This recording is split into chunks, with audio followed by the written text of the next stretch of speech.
মহান নেতা আহিছে। কংগ্ৰেছ দলৰ সভাপতি মাল্লিকাৰ্জুন খাৰ্গে ডাঙৰীয়া আৰু লোকসভাত বিৰোধী দলৰ দলপতি ৰাহুল গান্ধী ডাঙৰীয়া,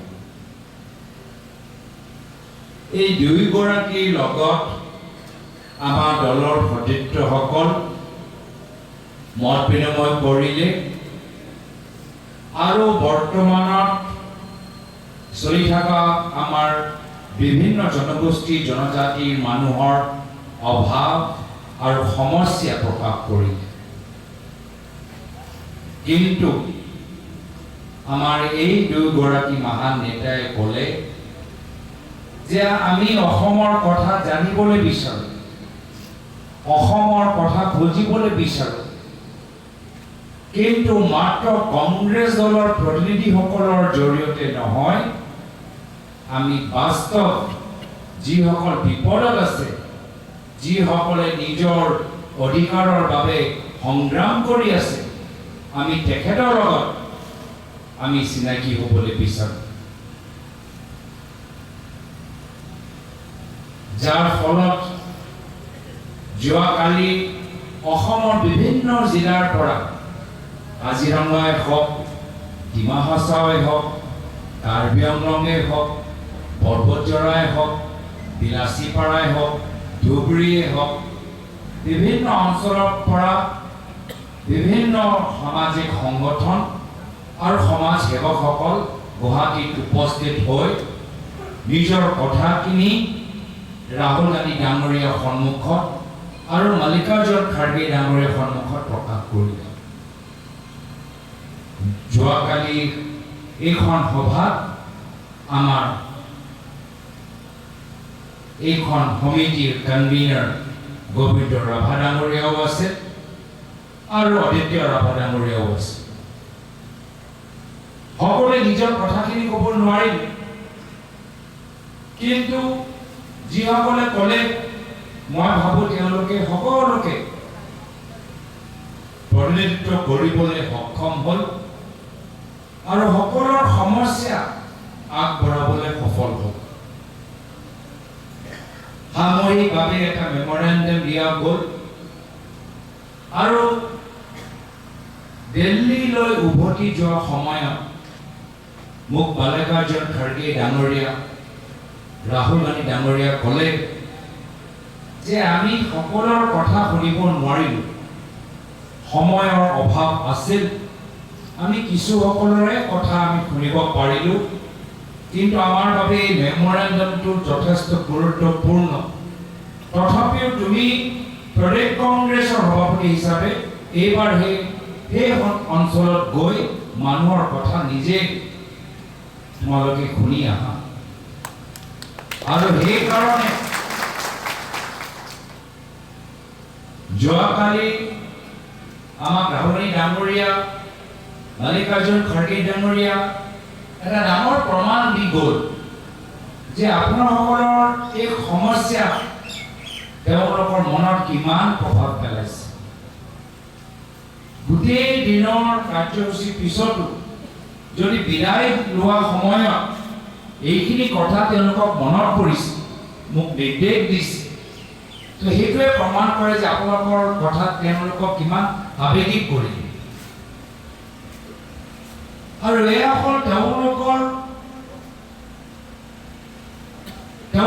কৰ্ম আদৰ্শ। ৰাহুল গান্ধী ডাঙৰীয়া বিভিন্ন ট্ৰাইবেল আৰু আদিবাসী সমাজৰ ভূমি সংৰক্ষণৰ বাবে বিভিন্ন সময়ত আন্দোলন কৰিছে।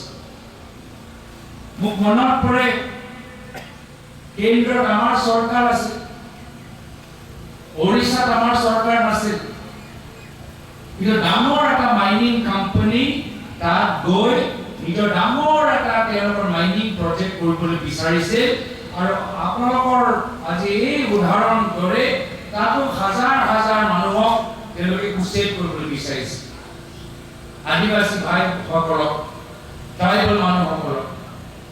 ৰাহুল গান্ধী ডাঙৰীয়া নিজে তাত গৈ ট্ৰাইবেল মানুহৰ হৈ আন্দোলন কৰিলে আৰু সেই প্ৰজেক্ট ৰখাবলৈ সক্ষম। এনেদৰে মোক মনত পৰে উন্নয়ন কৰিবলৈ হ'লে গাঁৱৰ উন্নয়ন হ'ব লাগিব। যি সময়ত বৰ্তমান চৰকাৰে স্মাৰ্ট চিটি কথা কৈ আছে, তেওঁ কৈছে নহয় অসমৰ স্মাৰ্ট চিটি নহয়, মই অসমৰ স্মাৰ্ট গাঁও বিচাৰোঁ।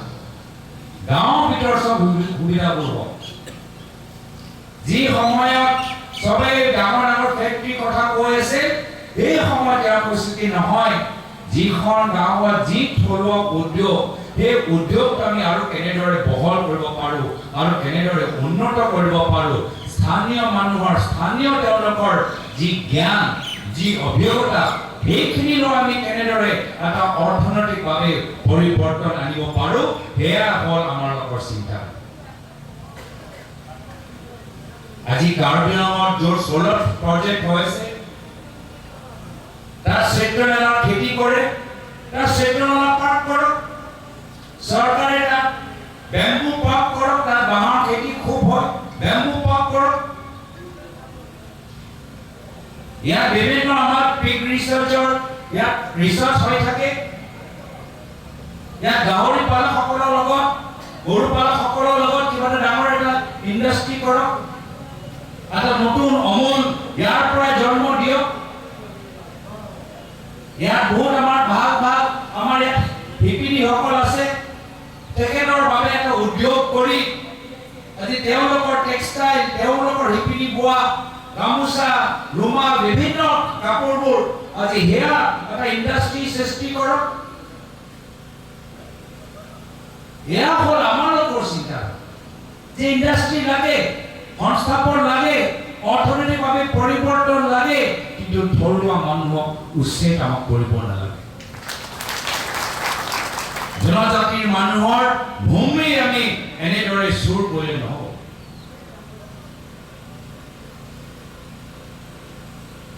আৰু সেইটোৱে হৈ আছে, আজি মাটিৰ লুণ্ঠন হৈ আছে। কিছুমান মানুহে পইচাৰ স্বাৰ্থত চহী কৰি দিয়ে আৰু মাটিখিনি গুচি যায়।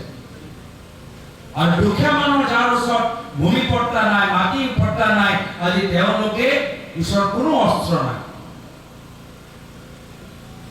আজি সেইসকলৰ বাবে আমি মাত মাতিবলৈ বিচাৰিছোঁ, সেইসকলৰ বাবে আমি যুঁজিবলৈ বিচাৰিছোঁ।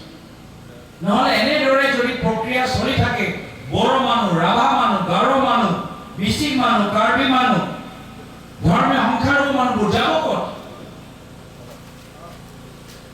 কথা কৈছে যে ভূমি পট্টা দিব, মাটি অধিকাৰ দিব, আৰু গম কি পালে আপোনালোকে যে বসুন্ধৰা যেতিয়া ওলালে ভূমি পট্টা যোৱা নাই, আমাৰে ভূমি গুচি গ'ল।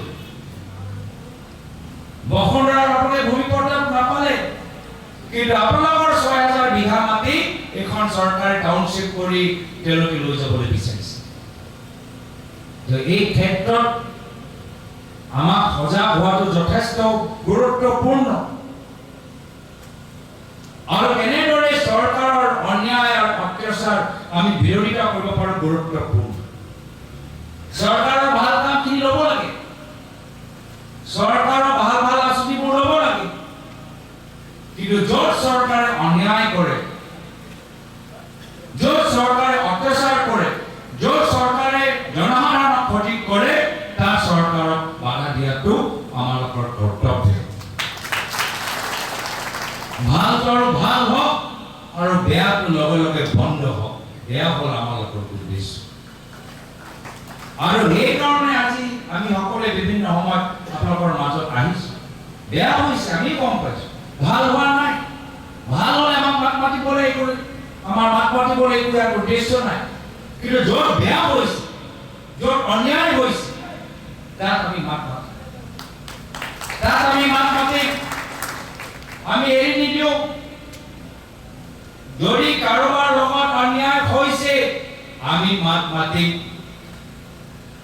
আৰু আমি দেখিছোঁ, মোক ভাল লাগিছে, যোৱাকালি আমাৰ বিভিন্ন সমাজ সংগঠনৰ মানুহবোৰ লগ পালোঁ। ইয়াতো আজি কিছুমানৰ মানুহ কথা শুনিছোঁ, আৰু তেওঁলোকক কৈছে যে এইটো কি উচ্ছেদ কৰি আছে। উচ্ছেদটো এটা যে ৰাজনীতি, মাত্ৰ নিৰ্বাচনী কেন্দ্ৰিক ৰাজনীতি যে কৰি আছে, আপোনালোকে মোতকৈ বেছি ভালদৰে বুজি পাইছে। কিছুমানে কৰে যোৱাকালি যিকোনো খবৰৰ বাবে যোগাযোগ কৰক 7099017330 লগতে 7099017110 নম্বৰত।